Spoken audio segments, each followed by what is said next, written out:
Kasi yun talaga yung gagawin niya for sure. O ito, kilala nyo itong congressman na ito. Naging congressman lang yan dahil party list eh. Ha? Eh, iba naman ang mandato nito eh. Oh. Ha? Iba kasi yung talagang elected ng kanilang distrito. Eh, ito, inelect yung kanilang partido at sila kanilang party list. Oh. Oh, kaya na ano lang yan. Kaya tanggalin na dati ang party list na yan eh. Kasi trabaho niya yun at nasa Congress siya. Pero ako, I swore under oath na I would tell the truth and that is the truth. Si Raul Manuel ay recruiter din ng NPA. Ayan. Ayan ha. Disclaimer lang, hindi ko po nakita. I swear. Under oath. Ibig sabihin, ang lakas ng loob niya. Pwede siyang mademanda ron. Pwede siyang ikulong. Under oath.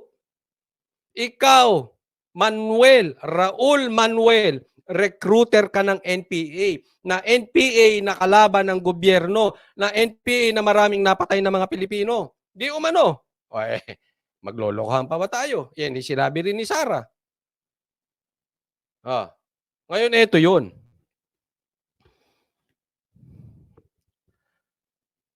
Kung totoo, at ito'y inimbestigahan sa Senado, bakit kayo Kongreso, kayong House, kayong lower house, ang dami niyong iniimbestigahan? Ngayon, iniimbestigahan nyo na SMNI. Pati si Ka Eric, pinaano nyo. Si Ka Eric, bunganga lang ang ginamit. Bakit ito recruiter ng NPA? Di umano. Totoo man or hindi, bakit hindi nyo imbestigahan? Ba't di nyo patawag? O, di ba? Simple lang. Ako hindi ko husgahan kung totoo na recruiter to ng NPA or hindi. Sa akin na lang yon. Pero the fact na may ganito, sino ba ang mas mabigat na nagawa sa taong bayan? Kayo nga humusga? Sino mas mabigat? Kung hindi totoo yung sinabi ni Ka Eric, sino mas mabigat na may nagawa sa taong bayan? Sa pangkalahatan, yung recruiter ng NPA o yung nagkalat ng fake news di umano, kung sakaling fake news nga. Ay, ba't di nyo ipatawag? Ba't di nyo ipatawag? Bakit hindi nyo imbestigahan?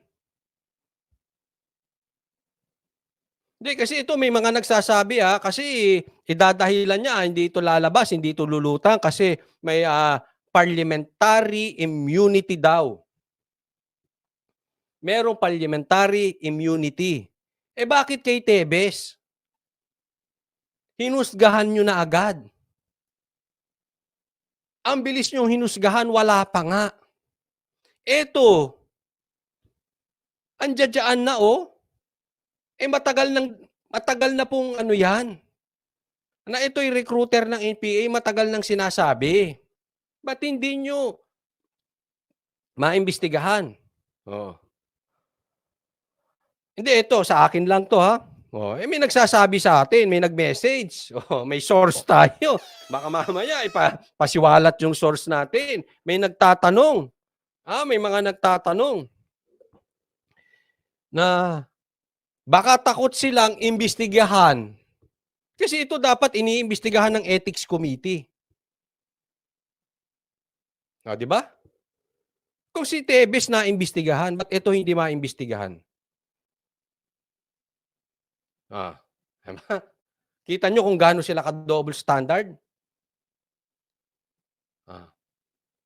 May nagsasabi na naalala ko yung binanggit dati ni Tebes at nilabas naman niya yan sa kanyang Facebook na itong baka takot sila sa Makabayan Black.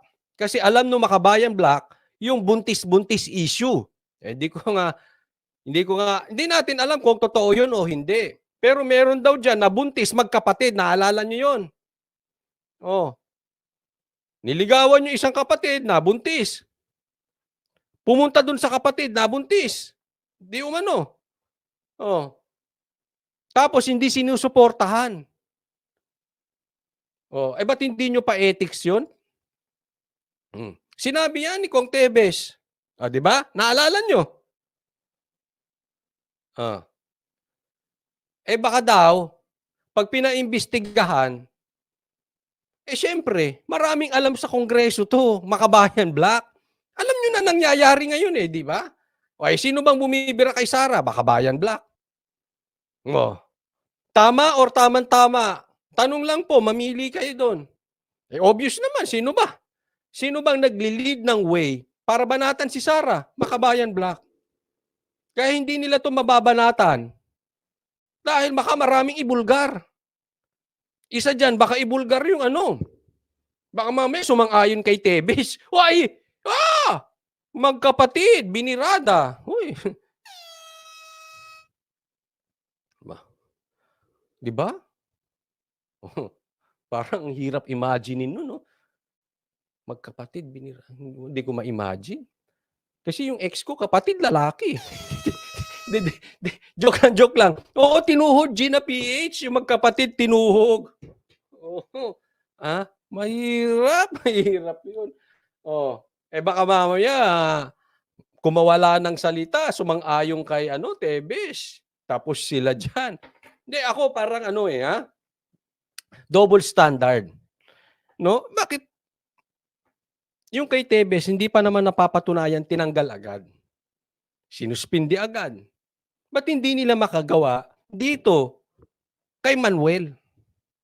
Ba't hindi nila maimbestigahan? Ba't hindi ipatawag? Kayo sa Senate, ba't hindi nyo ipatawag si Raul Manuel? Kayo, Kongreso lalo na, ba't hindi nyo ipatawag si Raul Manuel? Patawag kayo ng patawag dyan. Yung sarili nyong bakuran, may dumi, may tae. Hindi. Kung totoo yan, di ba? Ano ba yan? Dumi yan Mas madumi yan kaysa dun sa sinabi ni Ka Eric. Ba't hindi nyo linisin yung sarili nyong bakuran? Tama? Ano iisipin ng tao? Kayo humusga. Kung mali ako, sorry, bobo lang. Kayo na matalino. Pero ano iisipin ng tao? Double standard kayo.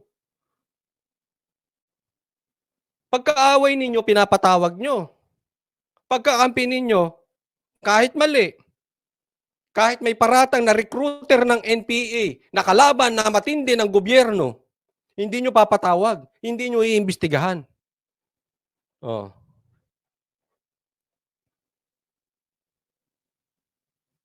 Pataas. Nagawa nyo kay Tebes Nagawa nyo kay Ka Eric. Bakit?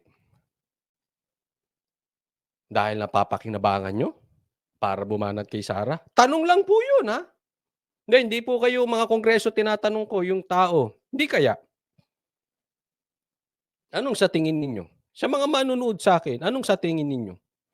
Kaya dapat isigaw nyo rin. Kung pinatawag nyo, kung nahusgahan nyo agad si Tebes, kung napatawag nyo sila Ka Eric, sila Badoy, nahuhusgahan na agad si Kibuloy. Ba't hindi ito? Di ba?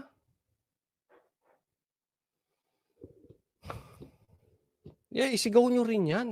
Ipatawag to. Wala na tayong pag-uusapan pa. Tapos na. Pakita ninyo. Ako sa akin. Sasaludo ko sa mga congressman. Kahit si Romualdez pa ang magpatawag dito, saludo ko. Ngayon, sinasabi ko sa inyo, sasaludo ko sa inyo. Kahit si Marcos pa yan, si Romualdez, patawag nyo yan sa Kongreso. Ito na ang pag-asa nyo, ipakita sa taong bayan na kayo ay mas concerned sa publiko, sa mga Pilipino, sa masa, sa kapayapaan. Ngayon yung papapatunayan na kahit na nasa bakuran ninyo yan, kaya nyong ipatawag. Diyan sasaludo ko, sasabihin ko, you are not a weak leader. You are a strong leader. Di ba? Kasi simple, pinakita ninyo. Napakita nyo sa taong bayan. Pero pag di nyo napatawag yan, ano maiisip ng tao? Takot kayo, baka may maibulgar. Takot kayo, baka may ibulgar dyan sa ethics committee. Takot kayo kasi double standard kayo. Di ba? Eto na po ang pagkataon nyo na patunayan kayo ay patas.